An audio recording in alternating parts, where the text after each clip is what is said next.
When Meg from Meg's Journals asked me to collage with barcodes for Junk Journal January, I thought, oh boy, what in the world could I do with these things?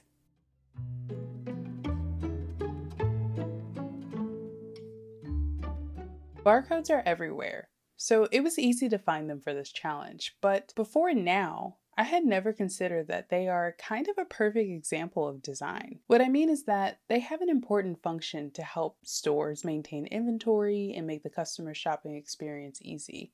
But they are also subtle in appearance and placement. They are pervasive, yet blend in so naturally into our everyday lives that they become invisible. Barcodes are easy to dismiss, but what's coded in those series of lines and numbers is an identity and story about an object or the discount or link to a platform or site. So, okay. Barcodes equal identity. That's my starting place for this challenge, but that doesn't stop the barcodes from being, I'm sorry to say, kind of boring. And this is where our skills and creativity as junk journal artists come into play. How can I maintain the integrity of what I think is great about barcodes, but make them visually interesting? So I had an idea to print the barcodes on different paper textures and collages. You'll see in my process that I glued the barcodes onto paper, scanned it in using my HP printer app to have a file that can be printed on whatever paper I chose. I didn't know what to expect from the results, but I fell in love with the effect. The barcodes felt more like a printable that I had purchased online. They felt more like an art material or embellishment meant to be collaged into the journal. I'm sharing my thoughts about this process in retrospect of doing this challenge, but it made me think about how one thing that we consider trash can become something more interesting or luxurious by simply changing its context. Like, the QR code became way more fascinating to me seeing it printed on vellum and pasted on top of cream ledger paper.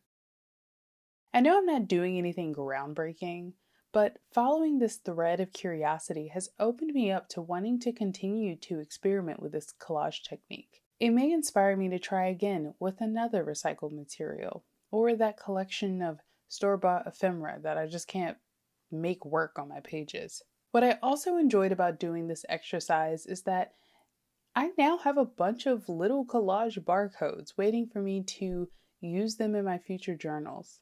In the time after recording this video, I definitely took advantage of using these peculiar pieces in my December junk journal. They added a texture that I really enjoyed.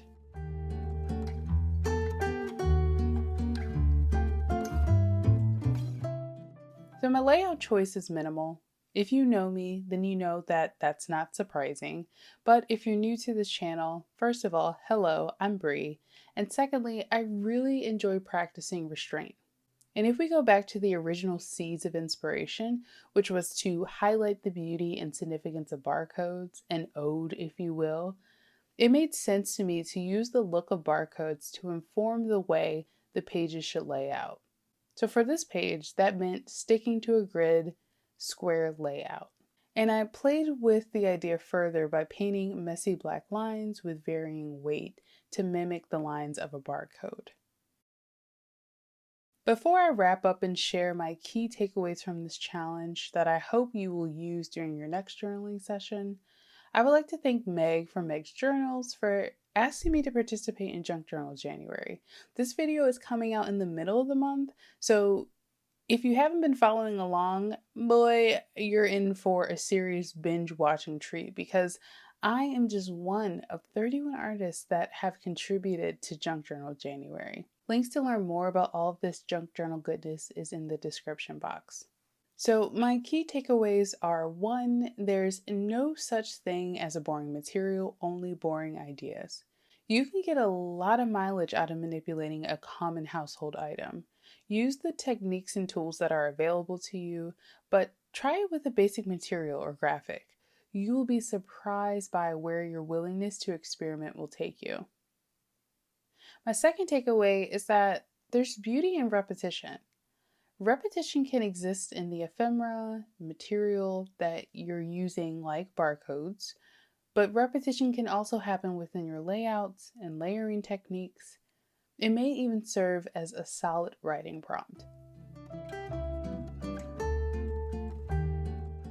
And my last takeaway is that it's so fun creating within a community.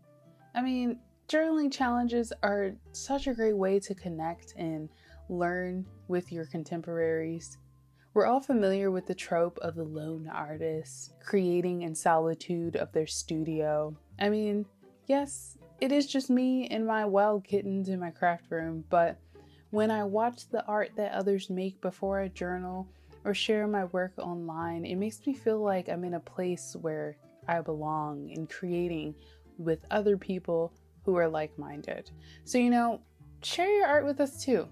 Use the hashtag, slide into the DMs, or shoot an email. We make this an art form worth preserving when we support one another. So again, thank you, Meg, for facilitating this amazing junk journal challenge this January. Please check out the description box to learn more and to get some inspiration to try something different in your junk journals. So yeah, thank you for watching.